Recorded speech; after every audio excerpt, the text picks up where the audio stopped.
Well, I always say this at the beginning because it is extremely exciting to see you all from all over the world, from New Zealand through to Zimbabwe to Nigeria to Germany, north and south. It's really super, super to see you.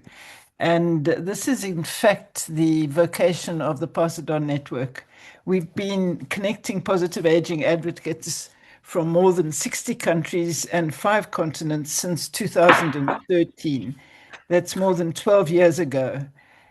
And we've already constated that today, that the world is around us is changing so fast and in many directions, and much has changed since 2013. And in 2026, one of the things that seems most necessary in this world is a sense of community and collaboration across ages, across countries, and across humanity. And I think with that, because most of us here all know about the Pass It On Network, let me pass on, as she said, to Osnat. Osnat, over to you. Thank you, Moira, and welcome everybody. And yes, just Moira, as Moira said, the Pass It On Network brings community, collaboration across ages, across country, across humanity, in a small and large ways. Pioneers, all of us here show up exactly where we need to be. And I want to actually break away from our tradition where we tell you what's next last. I'm going to tell you what's next in the next session first, because it somehow feeds into what we're going to do today. Next month in May, Isaac and I will co-host a session where the experts will be you. So Isaac is Isaac Carrasco Ortiz, our youngest member, and as you can imagine, this session is going to be about intergenerations. And so no expert panel, just like today, the experts are going to be you. No panel, just questions. We came up with all kinds of universal questions about life in a multi-generational world.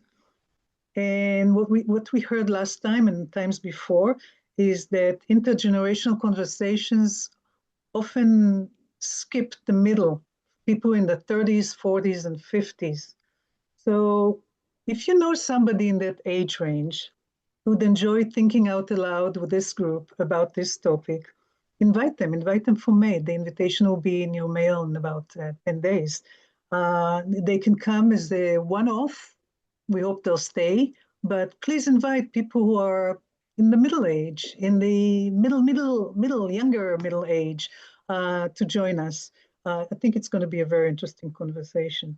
The second item that I want to point out is comes from one of our own, and I want to pass it on to Luan Mullen, who didn't have a chance to ask for it last month. So I'm giving her a whole 5 minutes to do it right now. So Luan, over to you. Thank you so much, Osnet. I appreciate it. Basically, it's just I want to throw out an experience I've recently had just for a few of your comments and whether you would have reacted the same way I did and am reacting. In my community, I saw a flyer that said a youth job fair, and that's where high school students meet with potential employers and find work and part-time work and flexible work and internships. When I read that, I thought, wait a minute, I'd like to do something like that, but I want it to be an older adult job fair, for 60, 70-year-olds. They need the connection, they need to meet employers, they need to, find work very much often as high school students and beyond. So I started putting the pieces of a potential older adult job fair together. But part of that was asking other people, so what do you think of this idea? Do you think we'll get a lot of people? Do you think it will work? And more I kept hearing, well, you'll get nonprofit CEOs there looking for volunteers, but don't expect any employers to come. Because employers are not going to hire 60 and 70-year-olds. And while I have read about that and believe it to some degree, I hadn't bumped up against it myself. Being a 70 something myself, it's like, what do you mean they wouldn't hire a 70-year-old? And so I've been taking it personally in a way, but also thinking, is this true? Is this just the community I live in, which is 25% over 60 years old? Let me say that right off the bat. But would your communities tell you the same thing? Don't expect any employers to show up because they don't hire 70-year-olds. Just wanted to throw it out and get your reactions. Ingrid, should I call on people last night, or would you like to do that? If someone, We have Adele raising a hand and Ingrid raising a hand, so we start there and just hear from a few people. And Josephine Luann, raising a I'm hand. not surprised by the response that you got.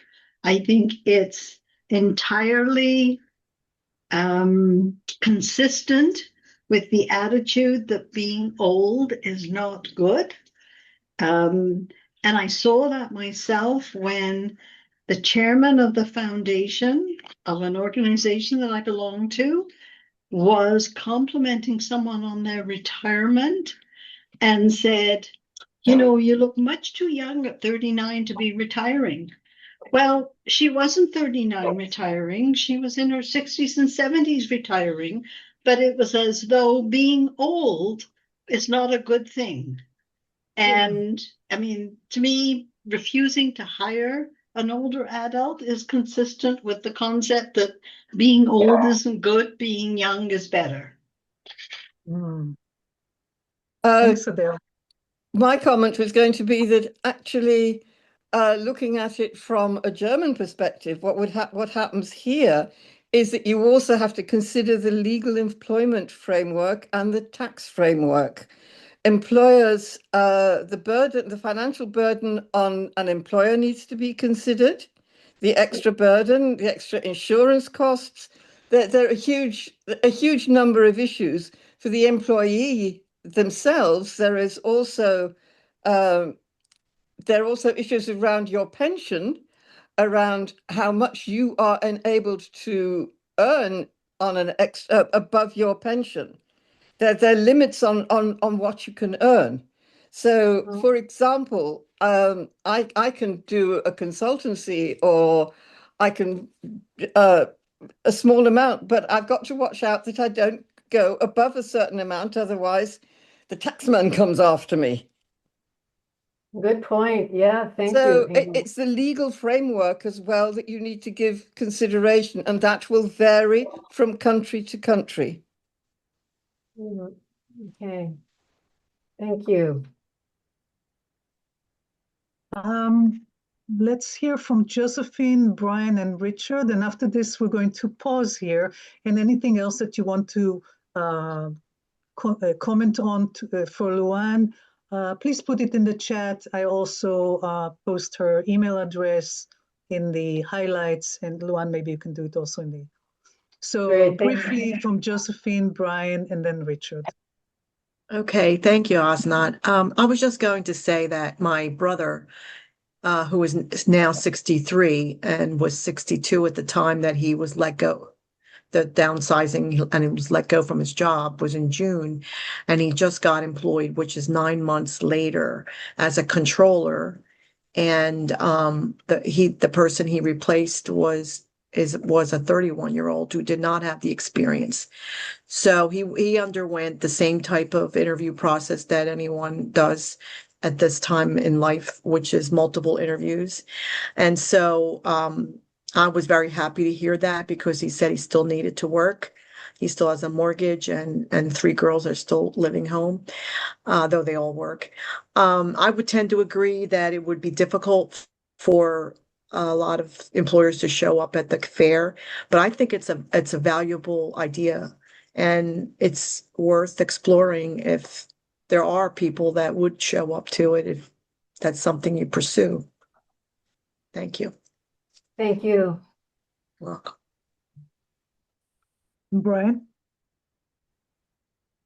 Being in one of the fastest growing counties in the in the United States. The challenges being how to fill jobs. And talking to managers and owners of restaurants, they have found that older adults are more reliable, they're more predictive, and they're able to provide better services than the younger kids. However, as you rightly said, Luann, is that they target the job fairs, which is the younger kids. But the average, and this is statistics, are local statistics from the chamber, the average employment time for a younger audience is about 6 to 9 months versus 3 to 5 years for an older adult. So that's something to share in your exploration for this. So, big advocate for what you're doing, Luann. So if there's anything you need to help, let me know. Thank you so much. Good point. Yeah, all Yeah. good points. Richard, you got good point next, and then we'll move on to other good points. Thank you. So, Luann, I live down the road from you in Silicon Valley. And some years ago, there was an article on the front page of the business section of the San Jose Mercury, which was kind of the hometown newspaper of Silicon Valley. And the headline said, the graying of Silicon Valley. And it was about people turning 30. And, ageism is a real thing, particularly in the tech world. And, now San Francisco is a hub of tech as well as my part of the valley. Um, I would urge you to talk to some employers before you go much further. And, talk to HR managers, talk to people who do recruitment and, not just in the high tech companies, but also in the service companies, things like restaurants and so forth, and see what they say. Tell them about your idea and see what kind of response you have. I mean, help, they are the target really that you'll be dealing with. And I think some good market research with that market could be very helpful in shaping it. And then just one last idea. Chip Conley, who Yeah. really got started in San Francisco with his chain of boutique stores and then went to work, or boutique hotels, and then went to work for Airbnb, wrote a book called Wisdom at Work, which is about the value of older employees. And, if you could get Chip as a keynote speaker at your conference, I think that would put you on the map in a really interesting way. It sure would. Do you know him, Richard? I'd love to have. Indirectly, I could, let's talk. Thank you very much, all of you. That's really been helpful to get your feedback. I appreciate it. And thanks, Osnet and Moira, for giving me that chance. Yeah, Stacy, I would like to suggest that please enter what you have to say in chat or reach out to Luann directly. I would say in chat, so then we can include it in the highlights after this call. What's going to be special about this call today is, and I'm glad all of you came here, because in a moment we're going to go into small discussion groups for the rest of the time. We're going to have 3 separate ones. And just a little housekeeping, please have somebody in your room, because everything that you're going to say is going to be important for the next conversation. Please have somebody in your room, write it down, and then when you come back from the room, you can paste it in chat so everybody can see, and use it for the next conversation that we have. So here it is. Over the past few months, if you were here for 3 months, I put a question in the chat at the start of our calls, and it was, why was it important to you to be here today? And there were many, many responses, just a couple of them that I pulled out of there. To be reminded of larger big picture initiatives during a challenging time. Another one was, I'm always so glad afterwards that I was here. Another one was to stay connected with this unique global group of positive aging activists. These are great things. And there were other similar sentiments. And you know what wasn't there? Nobody mentioned getting something done here. Just this matters and I need to be here. So in the breakout rooms, and I'm going to paste that there. You don't have to commit it to memory. In the breakout rooms, I'd like you to ponder this question. The question is, what do you get from being here that you don't easily get elsewhere? You know, it's a simple question. What do you get here that you don't get anywhere else? So I'm going to send you off to breakout rooms. If you need to leave, this is the time. So make sure that we have enough people in each room. Going to be about 10 minutes. Use the time among yourself. There are about 4 people in each room. And have somebody record it, and when you come back, we'll ask you to put it in chat, and maybe a couple of people to share what stood out for them, and then we move on to the next one. Everybody is cool with that? Any questions? No? Okay, see you soon. Everyone is coming back.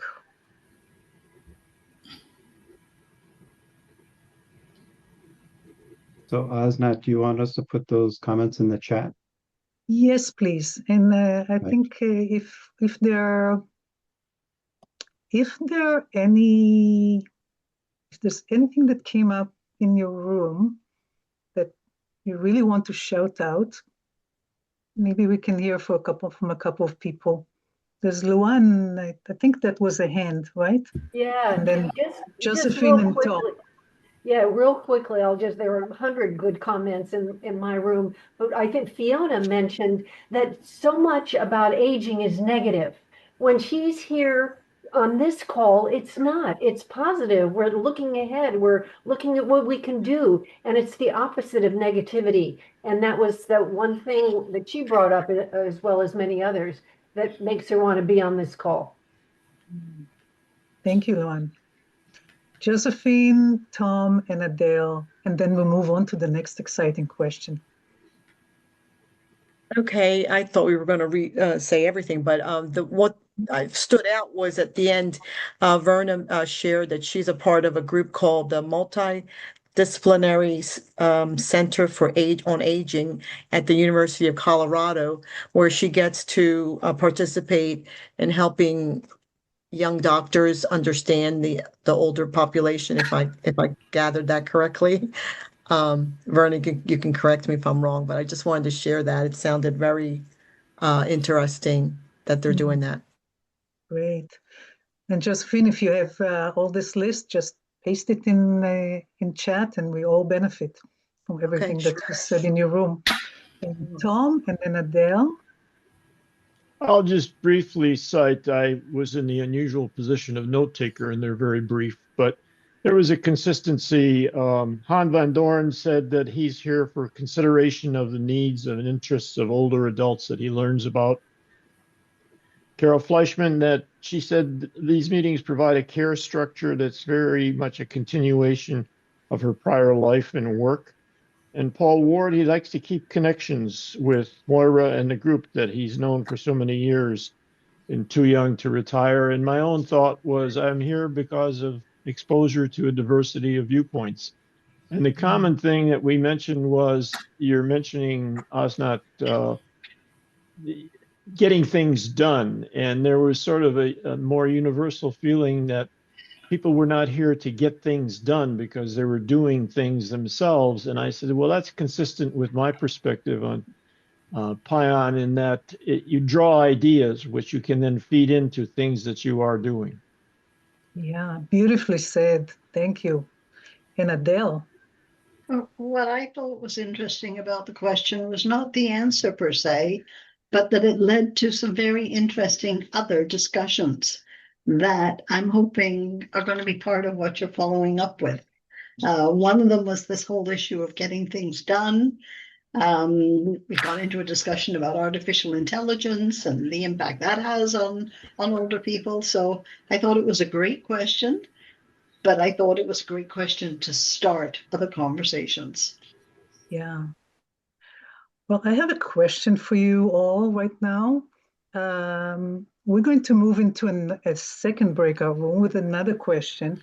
And my thinking was we just stayed with the same groups just to be able to continue the energy. Is that okay? Okay. So I just want to comment that what all of you just shared, and hopefully if you didn't put it yet in the chat, please do. It just tells us why the Pacitor network actually matters. And now I want to ask you about what keeps it alive. Many of you have been here for more than 1 year and many more than 1 year. And I can't remember who said it, but somebody around this table said that Pacitor Network has larger than life reputation for a network that has no membership fees, no staff, one monthly call, a quarterly gazette, and basically that's it, and a lot of connections and relationships. So putting Pacitor Network's name on the map doesn't happen by itself. So my next question for the next 10 minutes is what gives Pacitor Network its reach and reputation? What does it take to sustain it? And I'd like it to be specific when you come back. Just put all these things in the chat and we'll talk about it a little bit. And I'll put it in the chat too, so we can follow you into the room. Where did it go? There we go. What gives Pacitor Network its reach and reputation, and what does it take to sustain it? So specifics in 10 minutes, and I'm sending you off. All right.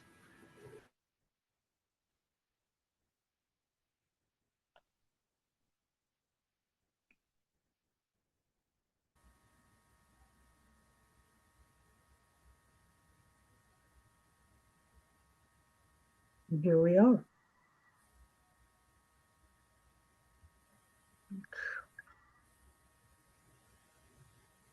Recuperated everybody, I think. Yeah. How was that? How was that room?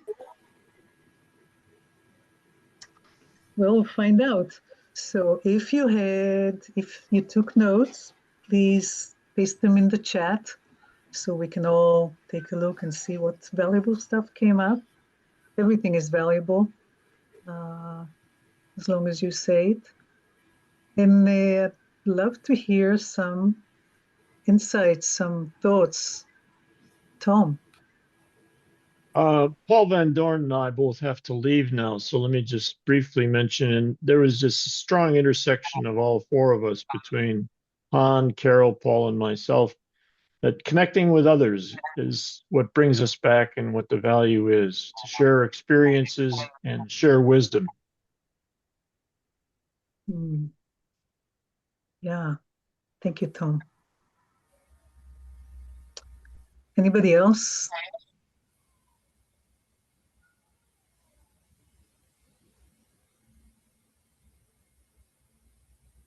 It was a very, very helpful discussion to share what we did today. Really, sometimes I have to miss, but the reason that I don't want to miss is those connections that are alive and well. Mm-hmm. So, what do you think? The question actually was, and what you're saying is actually hopefully what filters out into the world. What gives Pacitor Network its reputation? And I'm glad Jeff has raised his hands because I think you are the person who said it originally.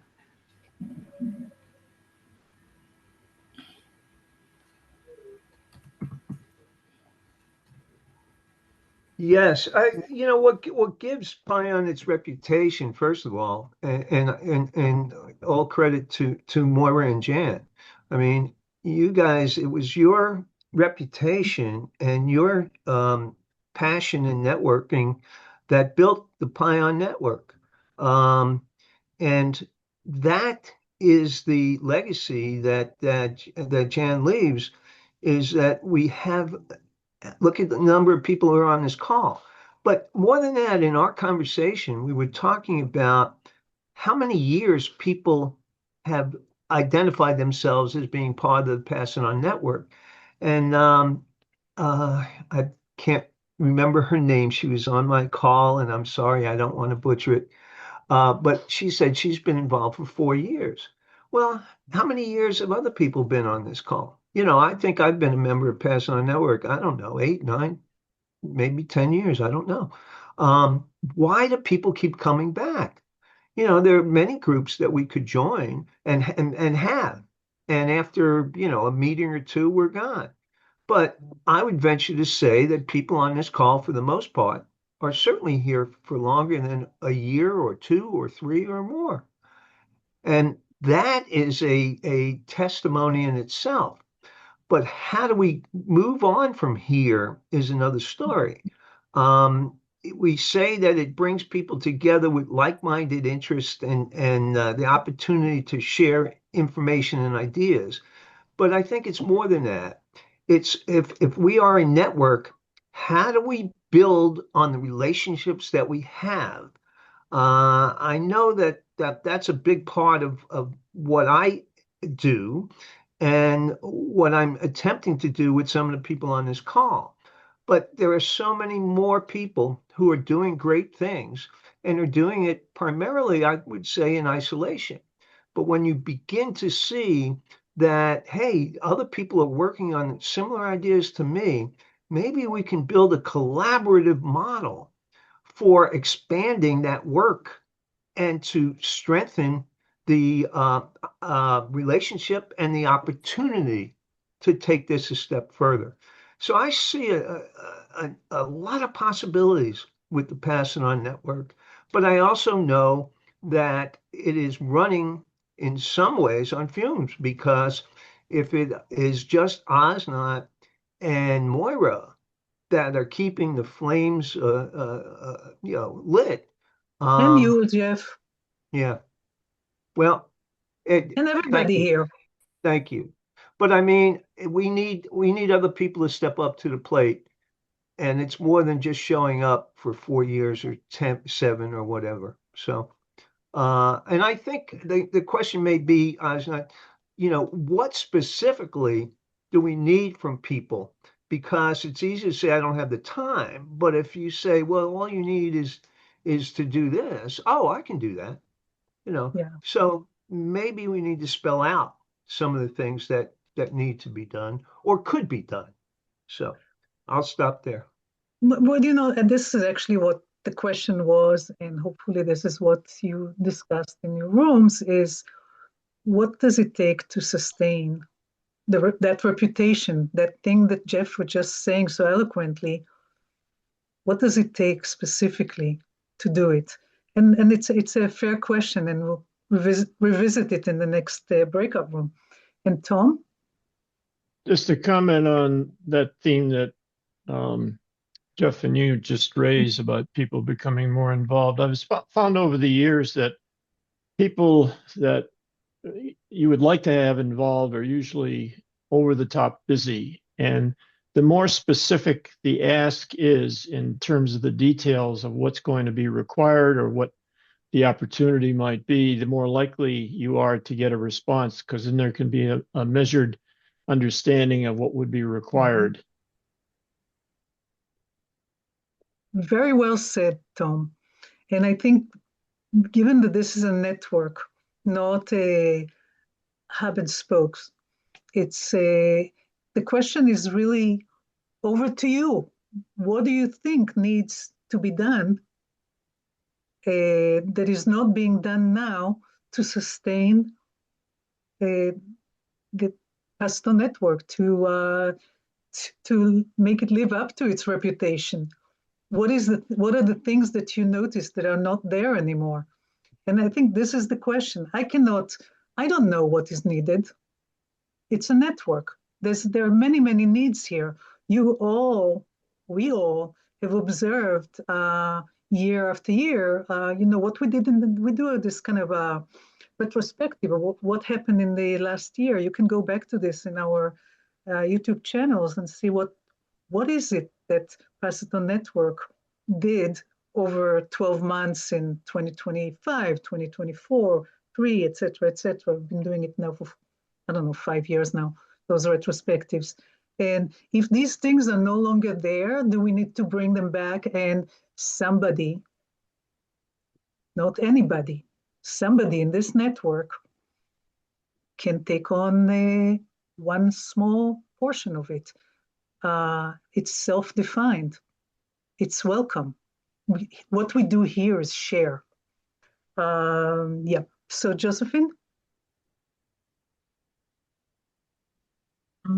you're on mute. Okay, can you hear me? Yes. Okay, sorry. I don't have the answer to the question you just posed, but it sort of kind of piggybacks a little bit off of what Jeff was saying earlier. I had just personally written 10 questions that I wanted to ask the people that I know at my age level about aging. And I pulled 3 of the questions out, and I'll just quickly share the answers that I've gotten for that it may or may not help. Just thought I'd share. Is that okay? Yeah. Okay. What should society focus on to improve older people's lives? The answers so far were keeping current, education, religion, transportation, and the health needs of the 60 plus community. How can your community help seniors that they are not already doing? And one person wrote more senior events for which provide information. And what changes have you made at this stage of life? The answers were accepting of life, of yourself at this stage of life, self-reflection, learning a lot about what we face for healthcare. So I just thought I'd share that. Wow, thank you, Josephine. These are very telling.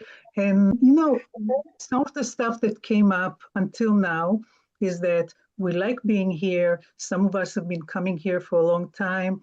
The Paciton Network is 14 years old, 14 years young, 14 years with us, without judgment.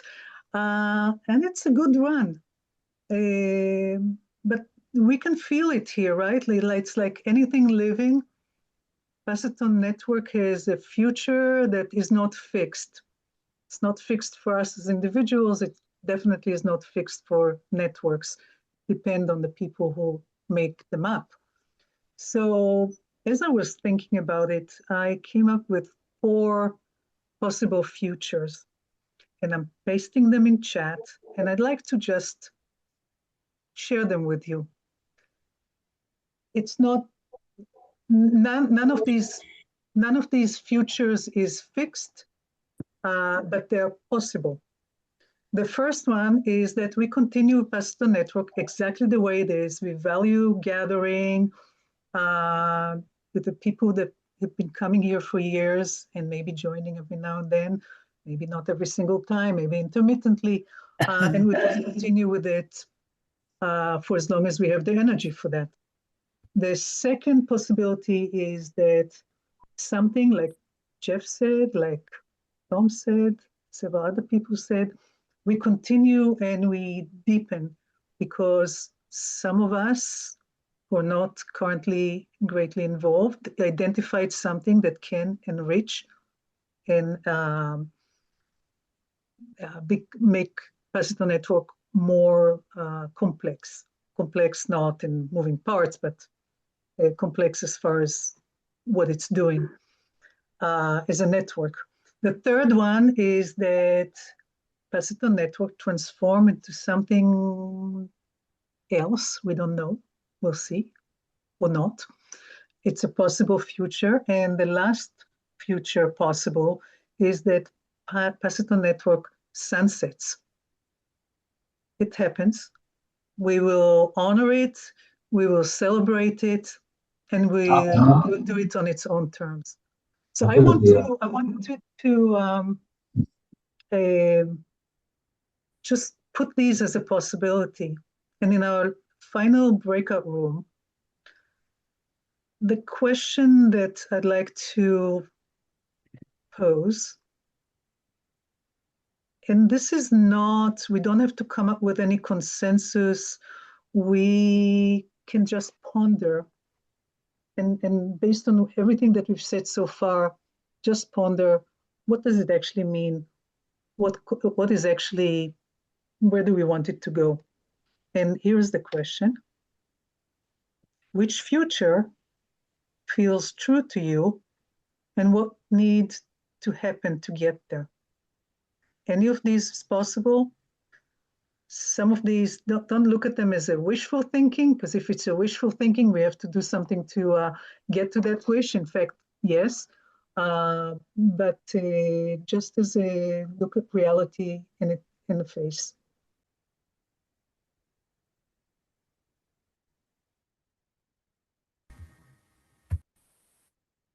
Well, I think we're all here. Lost a few people, gained a couple. What stood out for you in this conversation? Linda. Right, thanks, Osnet. Well, in our group, Richard and I both have been around for a very long time in PION. Rose, this is her first evening from Rwanda, and Adele from Canada. And so, we've had fabulous conversations. Of the four options, we think two would be the one that makes the most sense for the growth of the network, but that the role that you've played, Osnat, has been undeniably amazing in this time, supporting Moira. But I'm sure there are people who would be willing to play a role, but maybe specifically also for you to say what those roles could be, because because otherwise it kind of sits here in the ether between, what's going on, what's needed. And, if you asked me, like Famada and I helped with the whole process of Moira and Jan's legacy, there was a project, or to lead the 50/50s for 3 months, or to assist someone to bring, what Lal has suggested, to bring different communication through. It can be decided by the group, but I do think regional, more intense networks like we have in Africa also work. And maybe an asset-based map of the different areas that we're all involved in aging, whether it's United Nations, whether it's entrepreneurship, whether it's care, could create a few smaller groups with leaders who lead those sections going forward, or technology. Thank you, Linda. Well Add to said. that, Richard, if I've missed out what you wanted to say. I'm sorry.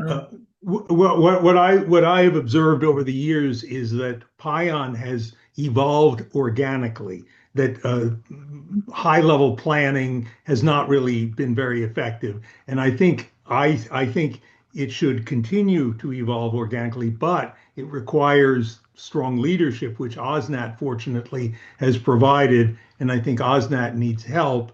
And what I said, OSNAT, is if you could come up with a menu of choices, here are the 4, 5, 6 things I need, ways in which you could help. I think people would be more likely to step up and volunteer. Okay, I want to comment on this thing.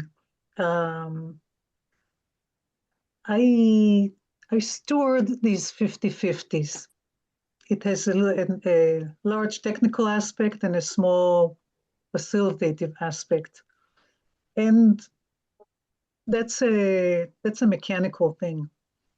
I think I don't have, and a lot of times I was thinking, what is the list, where do we need help? Because you ask for volunteers, but we are all volunteers. We are a network.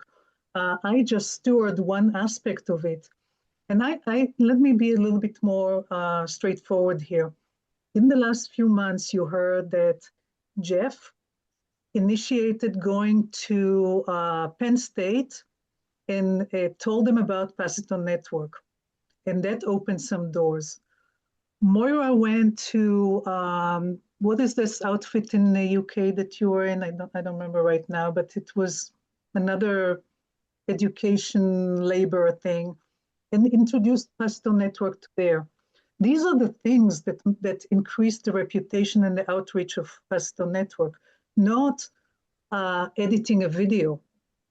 These are not. I don't lose sleep at night if I didn't edit the video by midnight.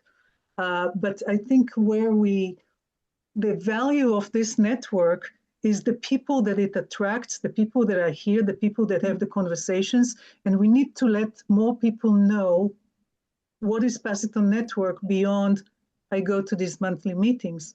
It needs to be more, perhaps, like what Jeff is doing. Moira at one point was shuttling all over Europe and speaking in every single conference. Okay, maybe it's a tall order, but you can do it locally, you can do it in your community. These are the things that can bring more new ideas and shared ideas and things like this to Paciton Network and help it grow organically.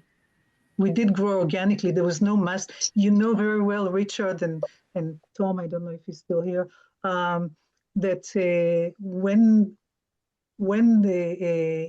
all of you tried to come up with a strategy, it just stayed on the paper. But when we all got together and had conversations, it generated a different energy. I agree. Yeah. And I want to pass it on to Jackie and then to Jeff. Yeah. Luann asked me to make the statement. Maybe I agree, Richard, with you that really strict structure won't work. But maybe, and I've made the suggestion, I think maybe a year ago or even longer ago, if I knew what most of the people are really doing, and not by going on a website and reading something, if we could really think of subgroups with a title interested, intergenerational, health issue, or whatever you want to think of, that if it's sent to us, that if we're interested in one of these subgroups, maybe we could really connect with the people in a closer way, because I really don't know what a lot of you are doing. And that's why I made my comment that if we had more little bit introductions of what the actual specialty or expertise of these people are in this, attending the PION over the years, I could connect more with people. And try and do something. If it's in your area, it's not so much work to do something. If it's something completely different, I don't think I could do something, because I just have too much to do right now that I can't even manage. But if it's in my area, then I'm willing to do something. Okay. I thank you, Jackie, and I just put in the chat. We've had this for several years now. We have a PION Pals sheet where people can put their contact there and what they're interested in. And until we have those self-organized groups that around different topics, that's another place to connect with people. I know maybe if you could just send out 8 topics and then we respond to it. To go on the website and everything, it's always involved with. Send me 8 topics, and I will put them in the website. Okay, I'll think of some. I don't know if I can come up with 8, but. But I'm talking to everybody here. Send topics. We'll put them on the website. No problem. It's easy to do. I just want to mention that we are a little bit over our usual formal ending time. And this conversation is important, and I ask for your permission to continue it into that free for all 15 minutes, and we'll end at the half after the hour, and let everybody say their piece. So is it okay with you? It's okay. Yeah. Okay. Thank you, Jeff, and then Verna. Yeah, I was just going to say, I've been operating under the assumption that a lot of people on this call are working on significant issues or programs where they could use some help.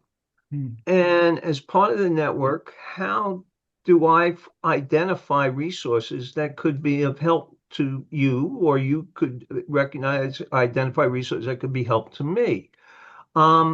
When we talk about the Pass It On network in terms of intergenerational connection, and we need more younger people on the call and what have you, I go back to one of the issues or one of the initiatives that's been underway for years now. It's the age-friendly communities, which mandates that young people and older people are working together to identify how to make a community more age-friendly. Well, the age-friendly initiative is global, and identifying who's doing what, where, could actually be a resource for you on a project or projects that you're working on.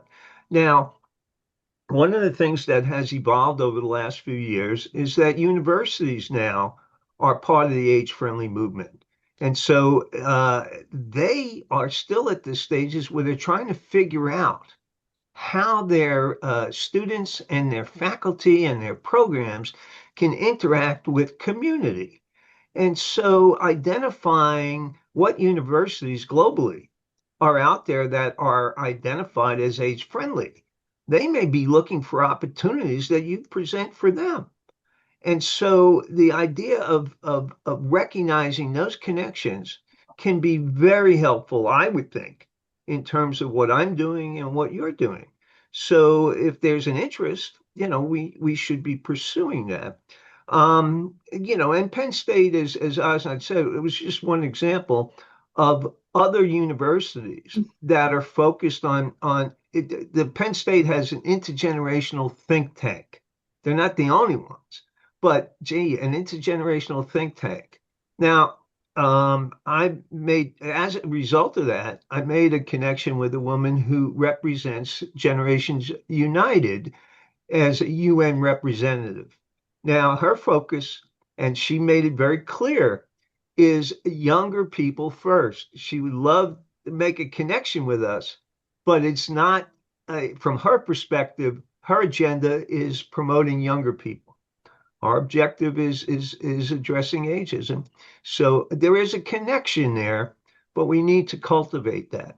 The last thing I would say is, the questions that Osnat raised are valid questions and deserving of more conversation, particularly the ones that talk about what we could be. Um, you know, uh, Richard talked about the fact that we are organic, but sometimes you need to stir the pot to see what comes up. And I would say if there are people who are interested in further conversation on this, on where we could go or what it means to be a network in the 21st century, I'd be happy to be part of that conversation. And Jeff, that would be Jeff, separate could from what we're you, doing here. Yep. you know, this is great. Jeff, could you please put your email address in the chat? It is. Everybody who heard this and wants to develop this conversation further, please connect with Jeff. It Okay, does thank not you. need to funnel through any central anything. It's the No. organic part of where we are. Yeah, I put in the chat, by the way, a link to the Global Age-Friendly Universities. There's a website that lists them in all countries, so you can see if there's one in your neighborhood. Verna, and then we kind of wrap up. Thank you. I want to, before I make my comments, I wanted to support what Jeff is saying. He's working with Penn, I'm working with University of Colorado. Before I got involved, I thought, well, it's all one-sided. They're giving us everything. And then when I got involved, they need us. They really need us for research, for conversation, for bouncing. I mean, on and on and on. So I totally agree with him. Make a contact with the university, tell them who you are. And by golly, you will find out that you are very worthwhile and valued. So I just wanted to make that comment. But what I'm really feeling very deep in my heart right now is that I keep hearing within today at least 4 or 5 times, I don't know you. I've been here for years and I don't know our people on these little boxes. Let's do an asset analysis. And every year we say that, and it's not happening.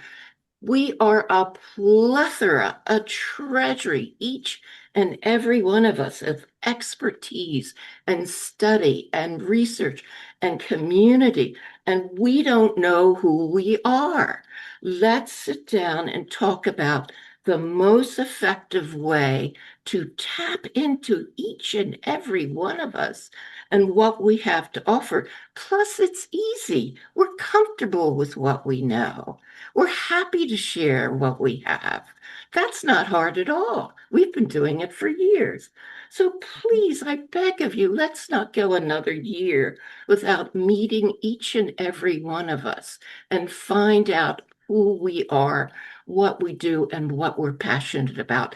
And then we can connect to others. Let's not invent things when you haven't even touched upon who we ourselves are. Please. Uh, Thank you, Verna. This was heartfelt, and just pointing out that I put the link to our Iron Pals contact sheet where you can actually say a little bit about yourself, and it doesn't have to be here in the 50-50. It can be outside that. We all use, communication means like email, like even phone, like WhatsApp. We can connect with each other. I can call Doug and say, Doug, tell me more about this senior center in your neighborhood that is going to replace the new school. I think this is something that you brought up once. Yeah, so we have a couple minutes. How do we use them best? Well, first of all, I want to re-invite you to next month's. Invite you and a friend, a colleague, anybody who is in this in-between age. Last month, we said we don't hear anything from the people who are 55, 50, 45, 35. We only look at those who's 25 or over 70. So let's find those people, because next month, Isaac and I are going to hold a conversation call around questions that involve life in an intergenerational world. Just a caveat here, these are questions. This session, you're going to discourage from dispensing advice, only asking questions. So please come, bring people who are younger, in the middle, along the entire range. It can be one-off for them. It can be just a very interesting place, maybe one of you doctors, Verna, to come and ask these questions of ourselves and of others. So it is going to be on the 11th of May, same day, same time. And I wanted to just one more time point out that Paciton Network, somebody said running on fumes. Well, kind of. We currently only work with your donations, which currently are about 17% of our $2,400 a year expense. So it's not a budget, it's just what we pay for the website, for the URL, for the communication system, and all these other things. You can donate whatever you want on our website right now. We really appreciate it. If everything you said today was as valuable as it is, please help defray some of these costs. It's free, but it's not, but it has a cost. Lastly, I want to thank all of you. This was not a simple conversation, and I think we all in our little rooms got something out of it, some reflection, and maybe some renewed energy for the future. And let's see, we're 1 minute over, but if there's anything that you're sitting with right now and you really want to say to send us off, please do.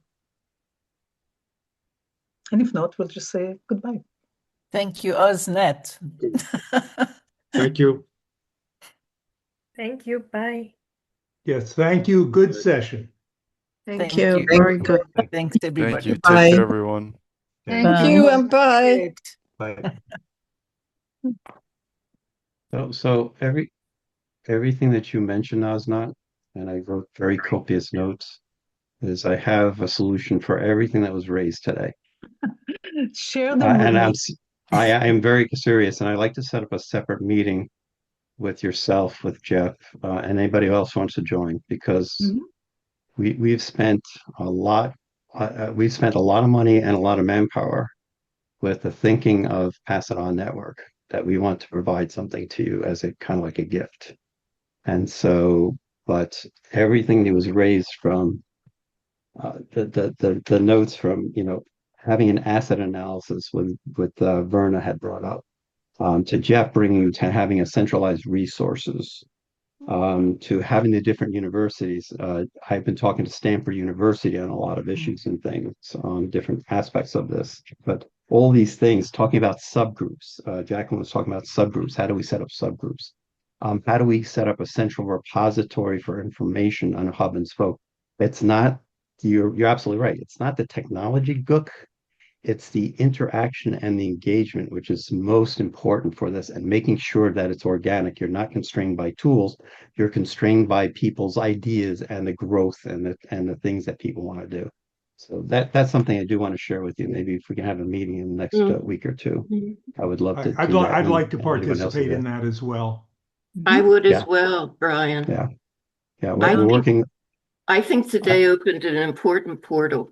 I really Yeah. do. And I think it's moving us somewhere that we feel passionate about, and that, next step. I think, I totally agree with you. Yeah, but Raise- anytime you want to set this up next week, that'd be great. Okay. Okay. Rains, you had something in the chat about mapping. Could you please say something about it? Yeah, I guess the piece that resonated with me back when learning about PION and is the effort of sort of seeing what all the pieces are, building a database. I've done work between Saging and Elders Conscious Elders Network, Elders Action Network, and others to map the players, but I found it's if it's just organizations and boxes with lines between them and maybe information on the programs, that's helpful. But as was discussed here, it's the people that makes it interesting and seeing the overlaps and connections and interest. Yeah. So that's something I'd be interested in working on more with this. And I'm actually going to be in Seattle next month for a co-housing summit. So perhaps there's a chance to meet in person. Yeah. Let me know. There was- we can expand it. Yeah. I see I'll be Richard. here. Yeah, I have So- I have one simple proposal, and that is that we would devote one of our sessions, because we all know how to show up here, to giving everybody 2 or 3 minutes to just introduce themselves, where they are, who they are, what they do. Because somebody said, don't just do it on paper. And I agree with that. I think what's on paper is kind of static. I just looked at my listing and it's out of date. What we're interested in is where are we all now? And, if there are 30 of us and if everybody had 2 minutes in an hour, we could cover everybody. You'd have to be strict with timing, but I think we would learn a tremendous amount in 1 hour by giving everybody a chance to introduce themselves. Okay. We'd also have it on record. Mark, yeah. Yes. Will you mark June as our show and tell? Great. Maybe mostly tell. Well, there's an the basic concept of PION came from the Indian idea of we're the ones we're looking for. It's another wonderful Indian tradition of the talking stick, where Mhm. one Yeah. person talks, the person who has the stick, and everybody else listens. And then the person speaking at the end of it passes the stick on to the next person who starts by saying and then at the end they say, I have spoken. And it's a wonderful way to Oh. get everybody in the game. Yeah.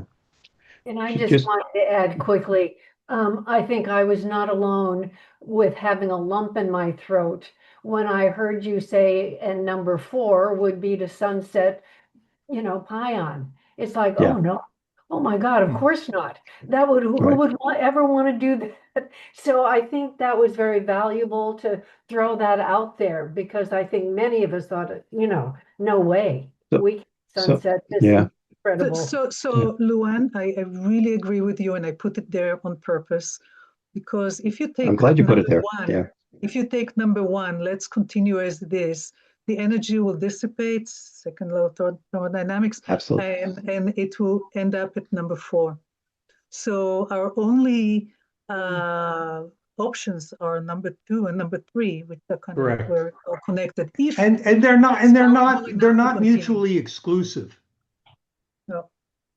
I mean, evolution and transformation play into each other. Exactly. There was a relationship mapping tool. Unfortunately, the company, and I'm trying to purchase the software because the company sort of went defunct. But it was called, and this is for RAINS, there was a thing called ThinkMap. What ThinkMap did is that it looked at the relationships and the criteria for the relationships. And if there was an engagement over a particular time, the person would fade from green to black. And it was actually visual mapping so that you can look at what their information is, what their assets are, what the pieces that are interested in, how the connections work, and why they work in the way. So one of the things that we're working on in what we're developing is that same type of thing. So Almost sounds like RAIN's Kumu. coming. Yeah, I use Kumu for this, and Yeah. Yeah, it much of goes the beyond data. Kumu. Yeah, it goes beyond Kumu. I know Kumu very well. I've worked with those folks many times. Yeah, but it goes beyond that whole.